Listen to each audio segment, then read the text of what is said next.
ايوه. احنا طبعا تجيك منظمة الاتحاد المصري لحقوق الإنسان في الأسر. عرفنا إن معك شكوى وعايز توصل صوتك للمسؤولين. عايزين نعرف إيه الشكوى. اسمك الأول؟ اسمي عاطف عرب شارع من نجح حمادي قرية القماني، ومعي محل فاكهة في نجح حمادي. علي صوتك شوية. معايا محل فاكهة في نجح حمادي، وقاعدين في اخواتي.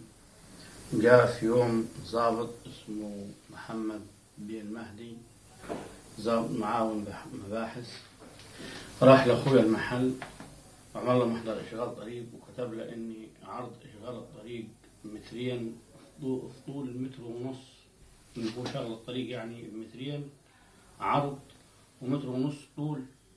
ده عامله اشغال الطريق انه عربيات، يعني موقف العربيات والكلام ده كله. يعني أنت معاكم محل فاكهة؟ فين؟ في نجح حمادي. في نجي حمادي مش كده؟ طيب وبعدين؟ وبعدين جانا محمد بن المهدي. محمد بن ده مين؟ ده معاون مباحث. معاون مباحث؟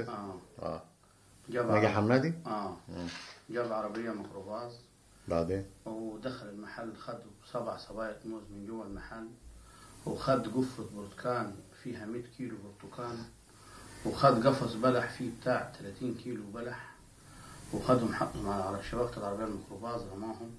الموز طبعا ادعك من الرمي فوق شبكة الموز، وكتب لنا 7 صبايط موز و5 كيلو برتقان وحوالي 5 كيلو بلح، والكلام ده غير حقيقي. احنا عموما اتعمل محضر. يعني عمل محضر ايه؟ محضر اشغال طريق. طب وانتوا فعلا كانت الحاجات الفاكهة والسباطة والحاجات دي بره المحل؟ لا.